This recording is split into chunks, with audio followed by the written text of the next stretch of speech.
It's Dallas week, and what could be better for a Skins fan than a little turkey on your plate and a turkey shoot on the field? As the red-hot Redskins offense and the dastardly cowgirls square off in what could be one for the ages. Let's talk about it on the Hog Style.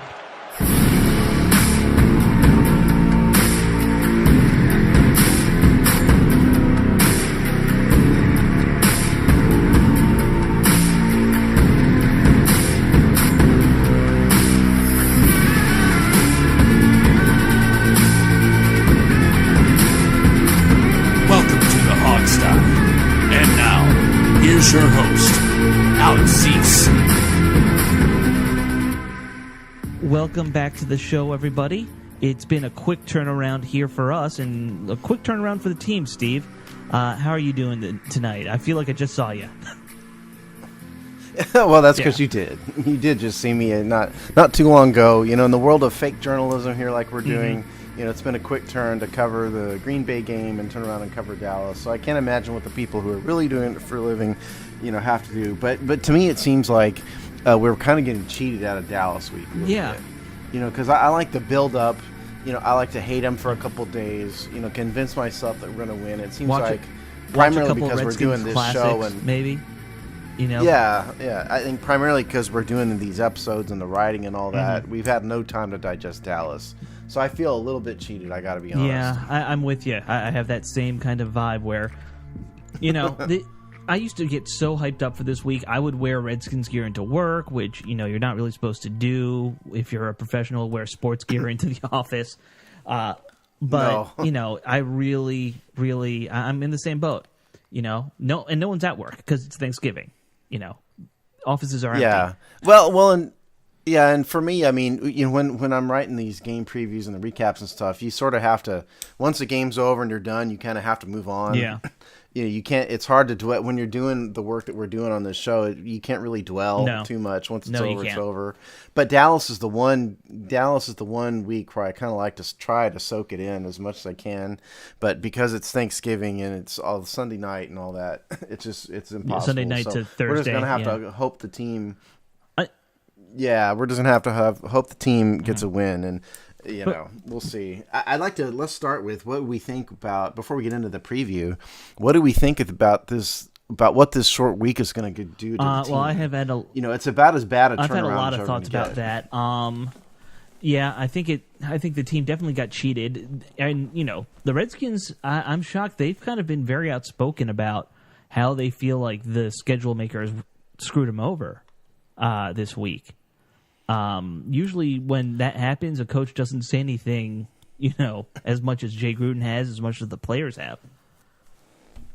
Yeah, I mean, I threw out there on the Hogside Twitter today that you know, this is about as bad of a turn as a scheduling break as you're ever going to see. And one Dallas fan conveniently pointed out that in 2014, Dallas had an away game in New York and then turned around and went to Thanksgiving. But I didn't respond to him because I'm not going to get into an argument about it. But the difference is that they had a home game on Thursday. Right.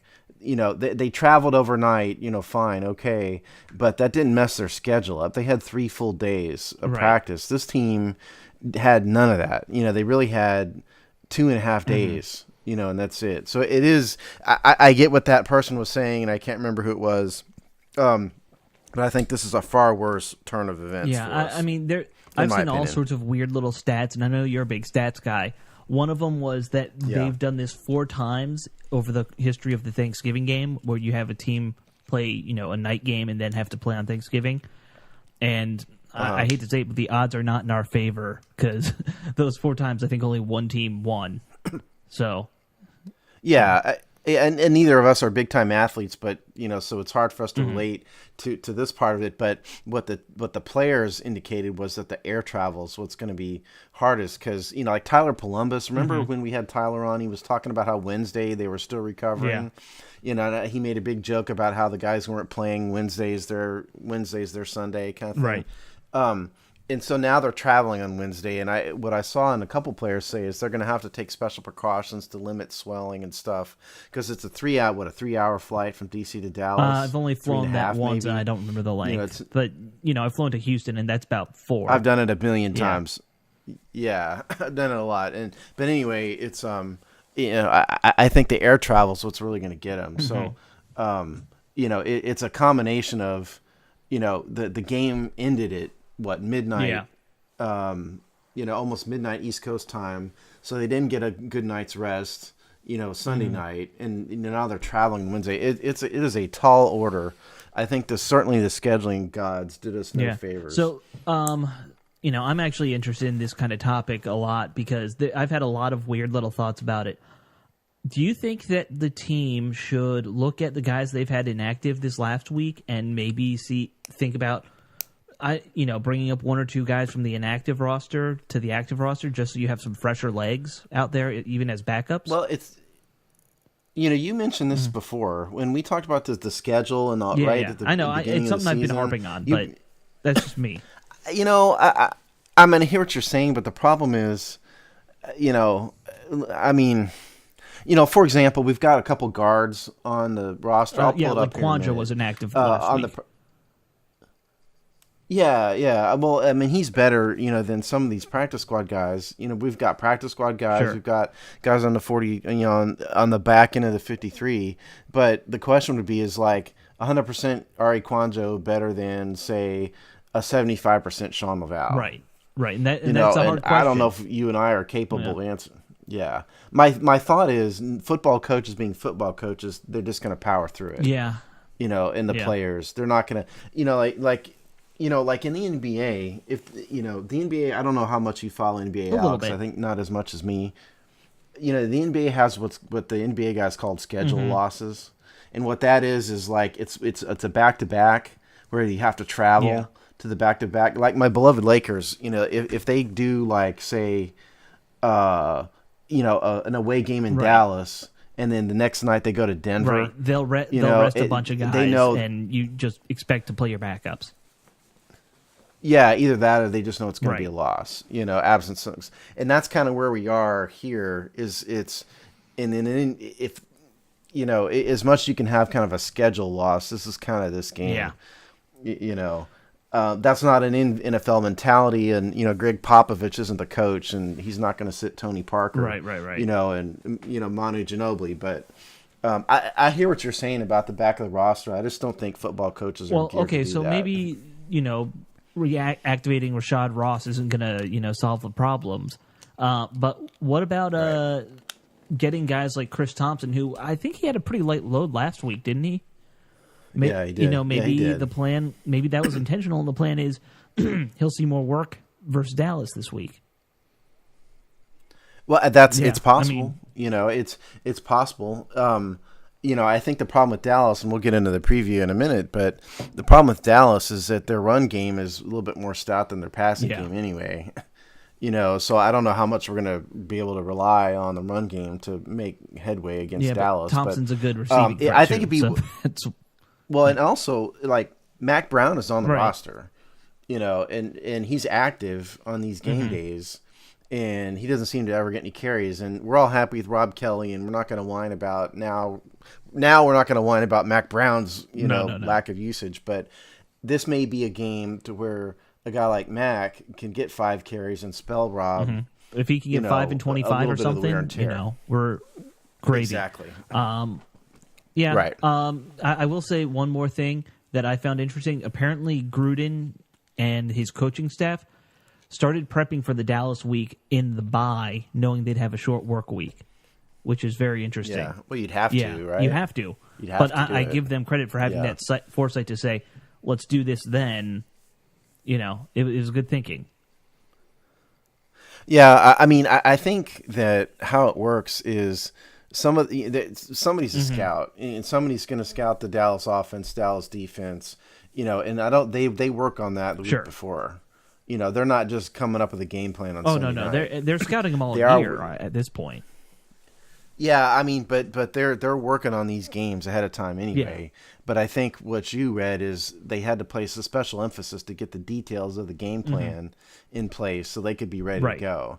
Because if you recall the video, that was the locker room speech video. Did you see this? After the Green Bay game, her coach Gruden was talking.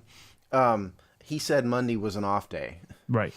In that speech. And so, if they, if that's the normal off day in the NFL, and it is for them, or Tuesday is, well, yeah, Monday is the injured guys come in, Tuesday is the off day. So I think what he was saying was, Monday is their planning day, and then Tuesday and Wednesday are walkthroughs. Wednesday you fly out. So there's not enough time to develop a game plan in like 8 hours or something, or 12 hours. So I kind of, and we'll never know, but I kind of wonder if any of the team leaders came in on Monday anyway. Not to work out or anything, but at least start looking at some film or anything like that.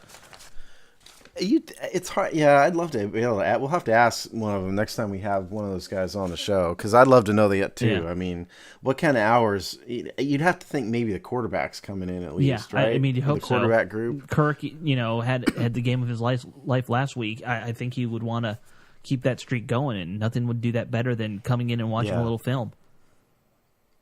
Well, and see, that's the other thing. You just, we had in years past, we know what would happen if the Redskins had a big win, right?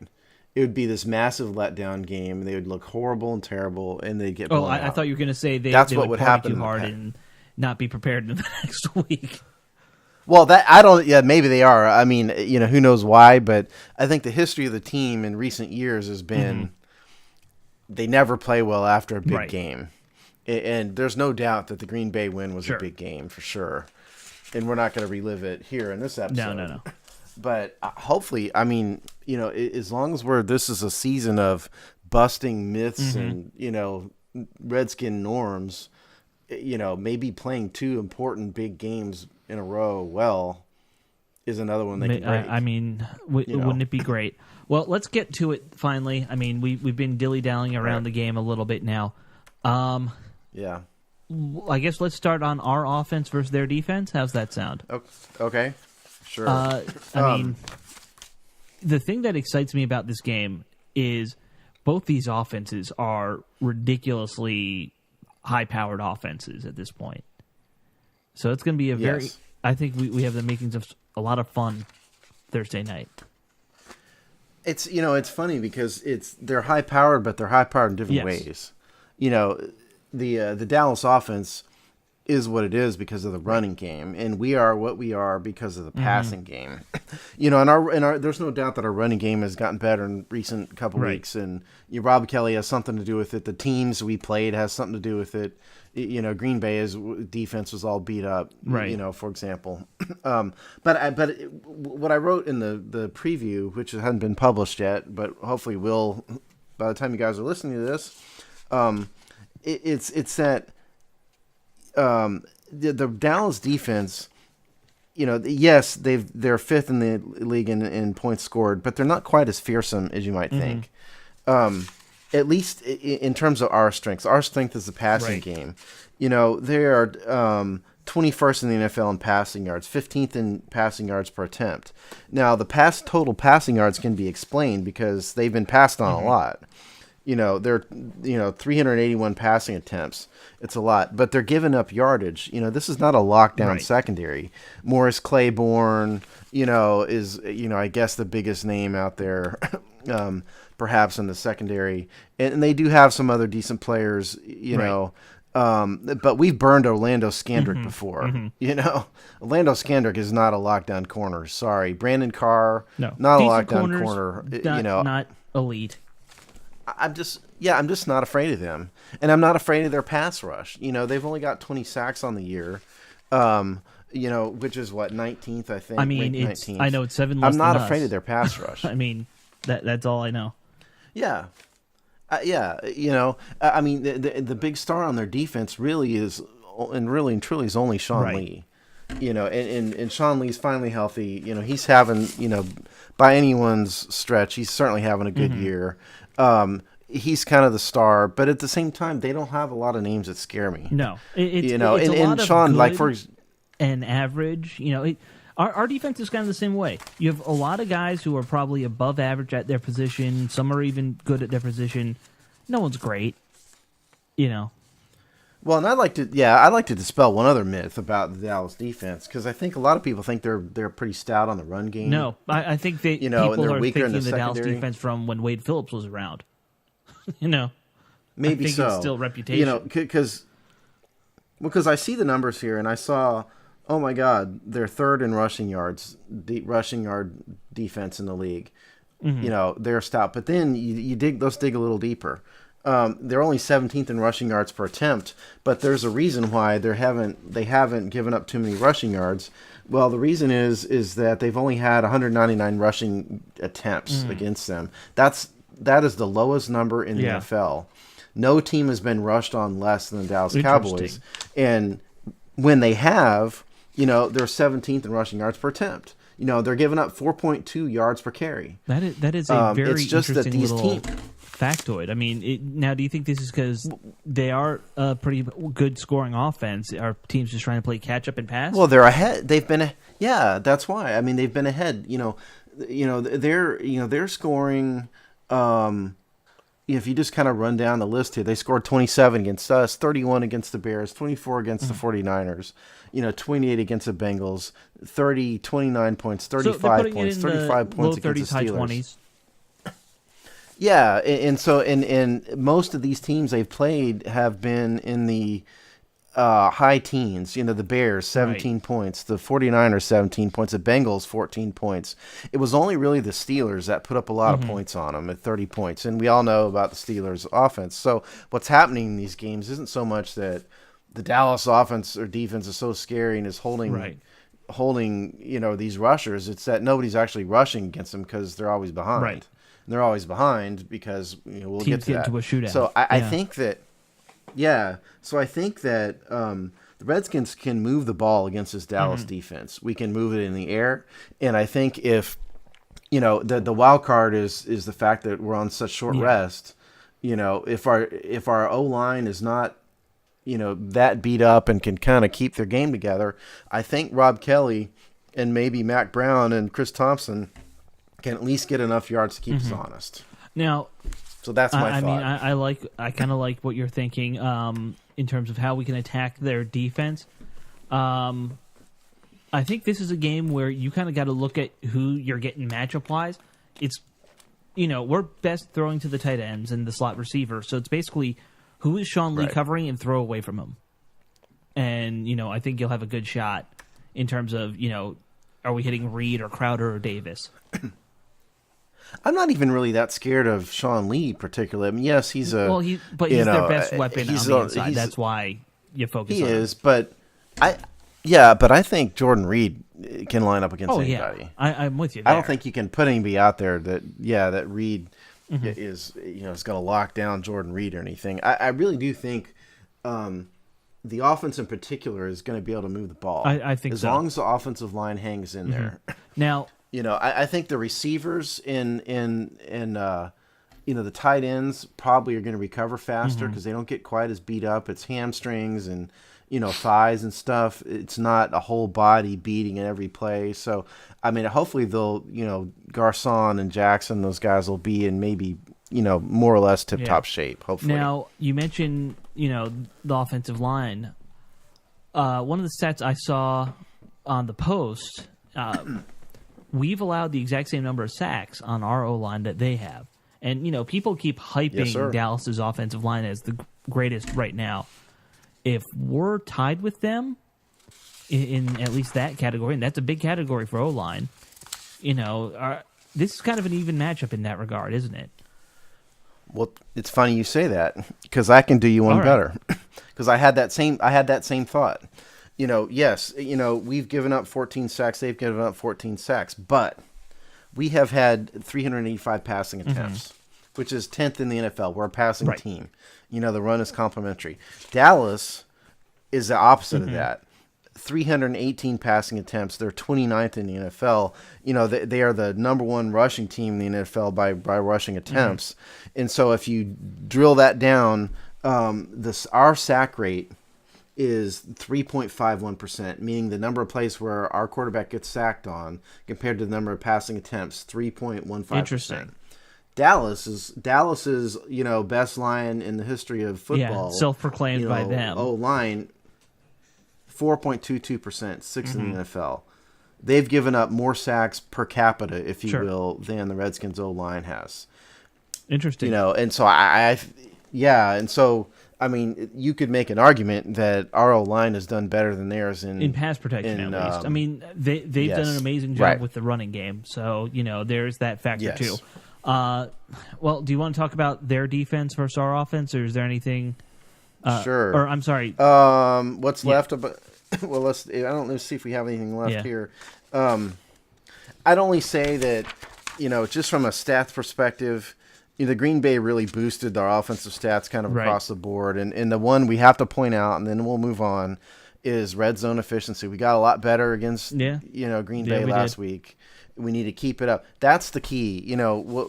All year it's been we're gaining yards at a pace that's above our scoring rate, if that makes any sense. We're 9th in scoring. We're basically 2nd or 3rd in yardage. That's kind of where we are. And the reason is we crater in the red zone. And so the only number I'll throw out here after all this is that Dallas isn't particularly good in defense in the red zone. They are 21st in the NFL in red zone defense. Yeah, so maybe if history holds form, maybe we continue to improve in that area, pick up where we left off against Green Bay, against another team that's not that great. Well, if we can put up 6 touchdowns again, I think we'll win. Obviously. Granted, no only I team's think done that 3 or 4 of Dallas. those were red zone touchdowns, but still, all the same. It So all defense counts in the end. Yeah, let's talk about our defense versus. I mean, I think that it's safe to say Dallas's offense is the scary part of this game for us. Yes. I mean, yes, sir. I hate the fact that we are going to have to deal with Ezekiel Elliott and Dakota. Sorry, I'm going to call him Dakota. Is that his full name? Dakota? That's where Dak comes from. It's Dakota. I didn't know I looked it up once. So, but we're going to have to deal with Elliott probably for, 5 to 8 years. He's a running back, so he won't have a long career as Prescott will. But, we're going to have to deal with these guys for a while. Well, yeah. So let's talk about this. We all know that the Redskins' weakness, maybe biggest weakness on the team, is our run defense. And I would like the fans to not be fooled by the fact that our run defense has gotten better over the past couple weeks. We went against the two because worst if you've been running listening games to us, in the NFL. yeah, and then 2 games before that we had Detroit, who was also another one of the worst in the NFL. So 3 of the last 4 games we've faced 3 of the worst running games in the NFL. How is it the whole NFC North can't run the ball? It's a good question. It's like, I mean, think about it. Half of them are in domes. They should be able to run the ball. you'd think they'd want to run the ball more. Cold weather. Being up north. Yeah, it's like ever since Barry Sanders retired, they just forgot how to run the ball. But point is, as we said, this Dallas team is a running team first. 333 running attempts this year. First in the NFL. That's the most running attempts of any team in the NFL. Zeke Elliott, 223 attempts, 1,102 yards, 9 touchdowns, 4.9 yards per attempt. That's tops in the NFL by yardage. They're going to try to run Zeke down our throat. Yeah. And if history is a guide, they're probably going to succeed. Zeke has been Elliott. I'm not going to call him Zeke. We'll call him Elliott because it just bugs me. Elliott has been tearing teams up. Yes. Since week 3, though, he didn't do particularly well against us in week 2, and he didn't do well against the Giants in week 1. But ever since then, they've just been demolishing teams on the ground. I'm not going to read all these numbers, but 199 yards rushing as a team against the Bears. 194 against the Niners.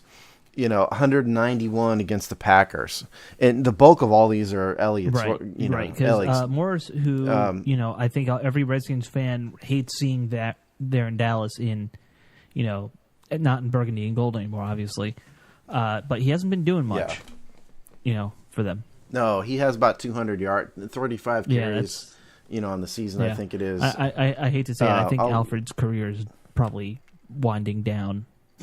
Yeah.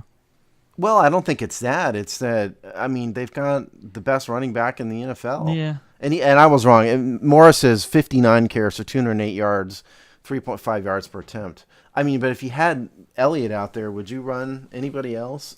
I would just to keep his legs fresh, but that's, Yeah, but he's 20. Yeah, what is he, 23? But you don't want to. Yeah. But point Anyway, is, yeah. Yeah. Point is, he's been running all over teams. The only teams he really didn't run over was the Ravens last week. The Ravens held him under 4 yards a carry. Our defense is not Baltimore's defense. No, it's not. There's just no doubt that the game plan is going to be run Ezekiel Elliott as much as possible, and the Redskins are either going to do it or they're going to give up 200 yards, and it's going to be ugly. Yeah. That's number one. Yeah. And I look at this team. I don't know if we have an answer to Elliott anywhere on this roster. I mean, I've seen people say, well, what about putting Cravens in there and having him kind of try and shadow? Cravens isn't the right guy. He's not big enough. Compton. Well, yeah, you don't shadow a running back anyway. I mean, the running back's going to be in the I formation. Yeah. I mean, you use the running back to shadow guys like, Aaron Rodgers. Guys are going to be moving around. The running back, you don't need. I think this is a Mason Foster game. You think it's a? I think we see Mason Foster. Yeah, he's going to be bigger, tougher, better against the run than Sua is. Sua's a playmaker, but you really need somebody in the box. Maybe this is a game where him. Sua lines up more as a safety so he can cover Witten. I mean, yeah, that's possible. Something like that. That's possible. Anyway, yeah, let's talk a little bit more about. I guess you want to focus on their passing offense at this point. Yeah, I do because I think listen, the media has gone crazy over Dak Prescott, Dakota Prescott. And before I really started studying the team again this week, I thought, okay, this is just the pro Dallas bias. They're just talking this guy up. But the truth of the matter is, that's not really the case. Prescott is legitimately having an outstanding year. I hate to say it, it's true, and I don't think. The other kind of narrative out there is that, well, they're protecting him, they're having him, they're running game plans, so they're keeping it simple, having him throw short. I have some interesting stats on that. Well, first off, people say that like it's a knock on a team. That's what you're supposed to do when you have a rookie quarterback. I mean, yeah, it's smart. Let's just do Prescott's basic numbers real fast. He's passed for 2,640 yards. That's 16th, so middle of the pack. He's got a 67.7% completion percentage. Yep. 17 TDs. Here's the key: 2 interceptions. Only 2 interceptions all year. 108.6 quarterback rating, which is third in the NFL. But here's what I dug a little deeper, and I thought, okay, let's figure out if they really are just making Prescott into captain checkdown. We're going to run Elliott and have him only pass when he has to because, they're not throwing the ball a lot. Well, so I looked up air yards. I mentioned air yards a couple months ago, I think. What air yards is the number of yards that the ball goes in the air. So it's the total number of passing yards minus yak. Yeah, the yards after, minus yak. Catch, yep. Right. So, first of all, take a stab at who's number one in the NFL in total air yards. I would say that's probably like a Drew Brees type. Wrong. It would be Kirk Cousins. He's a Drew Brees type. 1,000. He's one of the best quarterbacks in the league. Yeah. 1,814 total air yards. Dak, surprisingly, is ranked 10th in this with 1,517 air yards, meaning that he's throwing the ball downfield more. I sort, and I, by the way, for some of these percentages I'm about to give you guys, I sorted this. So I took out everybody under 1,500 yards passing, so that gets rid of like the Brett Hundleys of the world, the Robert Griffins, guys who only played one game. The Robert Griffins of the world. Yeah, exactly. So air yards per attempt. This is the number of yards in the air per attempt. Okay, Cousins 4th in the NFL, 4.72 air yards per attempt. Number 1 being Matt Ryan. Guess who's number 2? Take a stab. Well, since we're talking about him, Dak Prescott. Drum roll. Dak Prescott, number 2. 4.8 air yards per attempt. number 2 in the NFL. In the last group of stats here, percentage of air yards, Cousins is at 58.7, which is 8th, and Dak is at 57.5, which is 12th. So, but point is, we know what Cousins is. And we're kind of deviating a little bit here, but in the beginning of the year, about the first quarter of the year, Cousins was like Captain Checkdown. Right. It was always check down, check down, check. We were criticizing him on this show endlessly because of it. He's really changed that, and he's throwing the ball downfield a lot, as we've seen. But my point with all this is that Dak isn't doing that. No. He's not checking down. He's using his weapons, Cole Beasley, Dez Bryant, and Jason Witten to go downfield. They have 3 very good pass catchers there. Yes. And so I want to talk to you a little bit about that. Obviously, we're going to put Norman on Dez, right? I mean, I think everyone just kind of... would think. One would think. The first game we played, we did the whole right side, left side thing. I don't think that's going to happen again. I think it'll be Norman tracks Dez all over the field. Although it must be said that Breland did well against Dez, that's true. A couple years ago. And he didn't do that well this year, did he? I can't remember. No, he didn't. But he had the one. Is Breland as a rookie did pretty well did. against Dez, if I recall. And I think he had that great big play in Dallas, actually. Yes. So, do you put Breland on Beasley? Is that kind of? I think you have to do something. You can't trust Fuller I think to be there, we got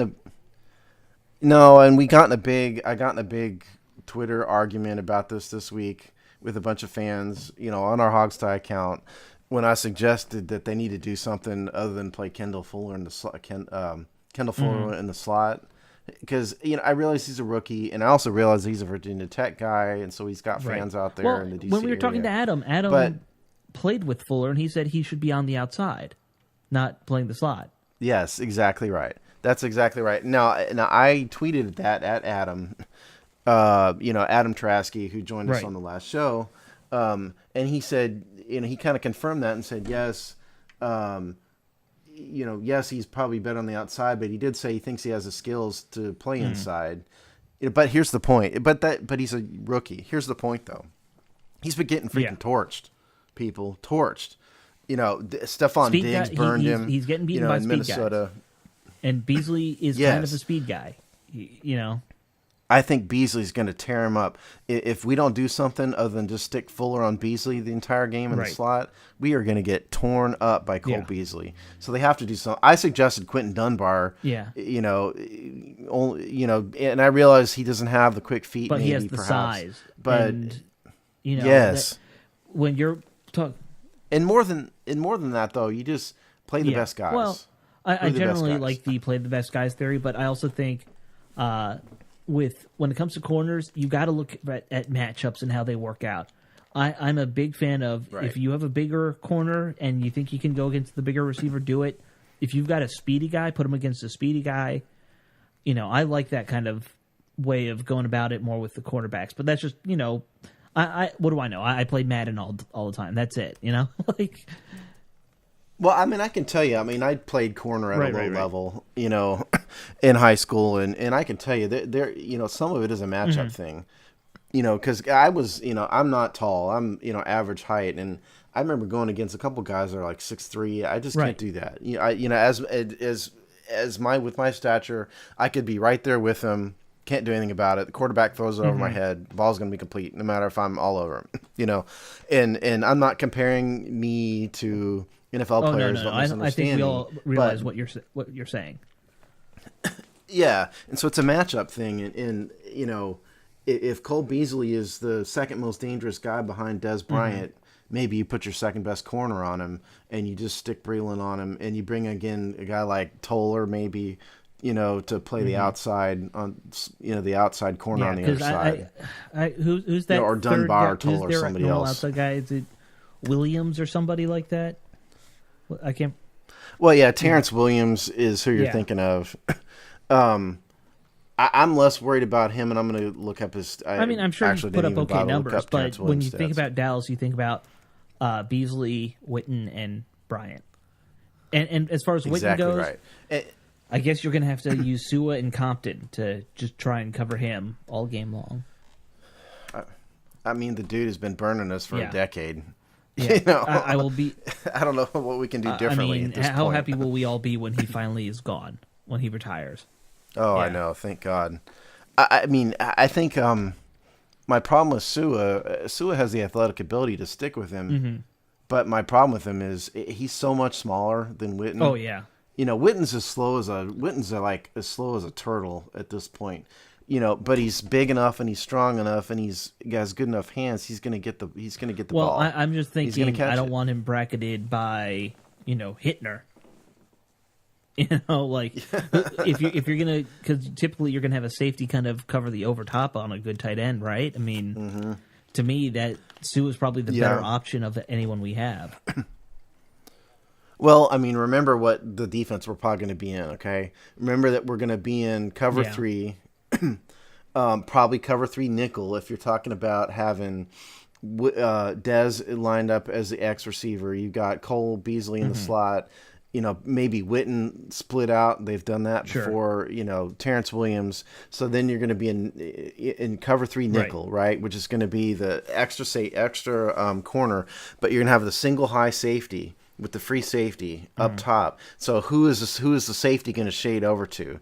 Probably going to shade towards the deep guy. Yeah, probably towards Dez. You're probably going to bracket Dez. You know, so you're going to have to. And Witten does sometimes run deep patterns, but he's more an over the middle guy. Yeah. Like right. We're Not anymore. Right. You're thinking of Witten of 8 years ago. Yeah, I just mean he's done it in the past, but for this game, Witten's going to be in like these drag routes over the middle. You know, short square tight end routes. You know. Traditional tight end routes underneath. So you're talking about linebackers with help by the strong safety, that kind of thing. You know, so you're looking at Sua, Mason Foster, Will Compton, you know, and then whoever's playing strong, you know, whatever disaster's playing strong safety for us at the time, whether it's Blackman, Whitner, you know. Nacho. Whoever they roll out there, Nacho, whoever they roll out there. Yeah. I mean, to me... I think that's what you do with Witten. I think that's how the Redskins have to attack Dallas. And it's really just going to be a, match up against your man and, clamp down and hope like hell that you can do that for 4 quarters. I mean, you're not going to be able to shut this team, that offense down. But if you can contain them to 21 points or something, then you have a chance. I do think that part of the reason Dak Prescott has had so much success, and listen, he's a good quarterback, so I'm not trying to knock it, but part of the reason he has such good success is that these teams are so afraid of Ezekiel Elliott. You have to, you have to protect against that, and so the strong safety is the key to this, because the strong safety is the guy that's going to be keying on the run game. Okay, and so if you have Nacho, say, playing strong safety, or Sua, as a nickel linebacker, they've got to watch Zeke. And so that opens up the secondary when you have to bring the strong safety into the box to pay attention to Zeke. It opens up the secondary quite a bit, gives him more space for the reads. And I think that's a big reason why Prescott has been good. Yeah. I mean, that is kind of what I said at the beginning, is maybe you need Sua to be watching Zeke, but... Well, I don't mean you. I don't mean him. I thought you were meaning you want him to spy him. No. You don't want Sua to necessarily spy him. I didn't literally mean spy him. I meant, that's the guy who's got to be, keying off on the running game more than anything. Yeah, I mean, if I was Joe Barry, and I'm not, my game plan would be, let's do whatever we can to take away Zeke Elliott. We're going to focus on him. We're going to stuff the box, 8 in the box all day long. We're going to trust Josh Norman, trust Rashad Breeland to hold Dez Bryant and Cole Beasley to something manageable. But we are not, no matter what, not going to let Ezekiel Elliott beat us. That would be my game plan, and I would stuff the box to do it. Now, I don't know if Joe Barry didn't like stuffing the box too much. No. He hadn't been doing that this year. I think this is the week to do it. Particularly he since did our do front, it a bit during front seven's going to be the Vikings beat up. Game. I mean, he did a little bit. Recently, he has kind of played that blitz heavy offense, which worked really well versus Minnesota.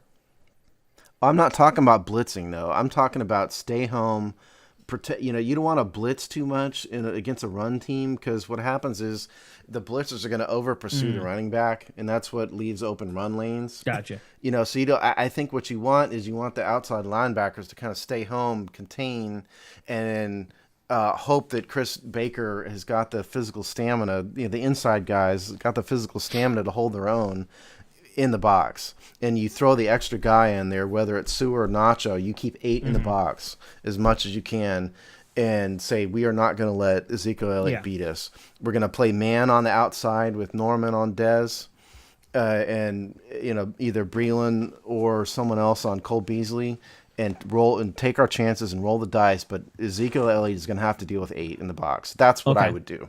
Well, I think that about wraps up, the game preview. Unless you have anything else you want to add, do you want to do game predictions? Let's do game predictions. I'll go first. I want to say one more thing that this was just a note. I had realized this earlier today. I want to win this game. We all want to win this game because it's Dallas. This is probably the one game left on our schedule that matters the least for us making the playoffs.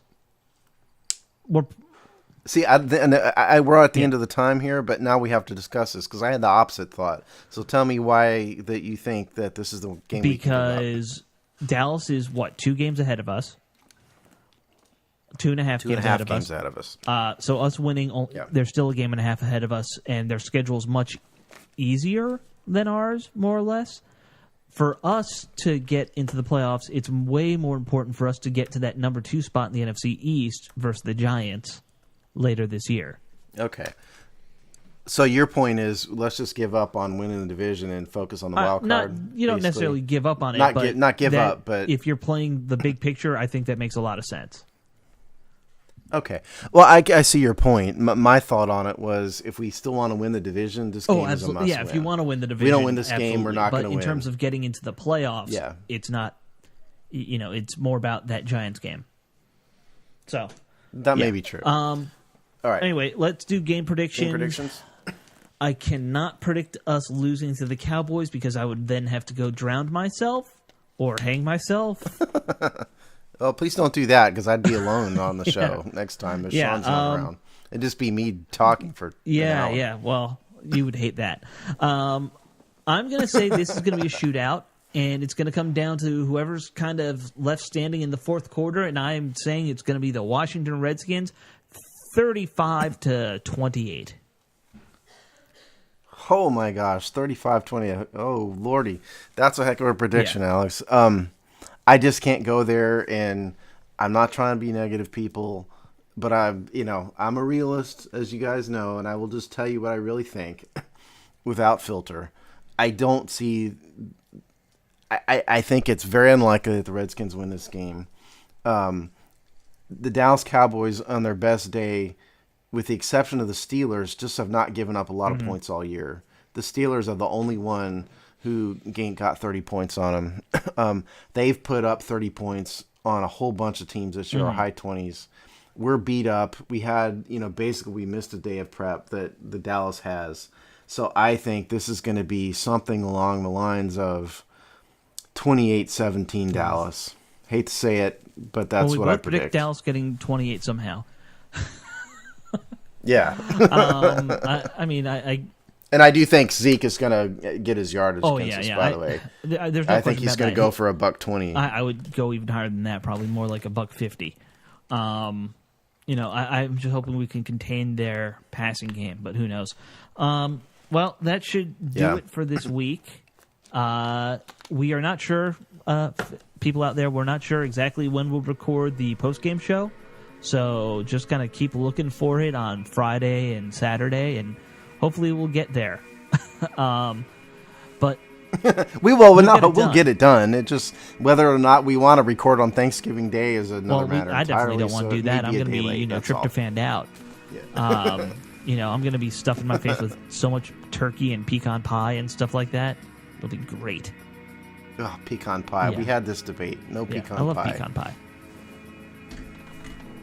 So, all right. All right. Later out there. Hasta Have a good vista. night.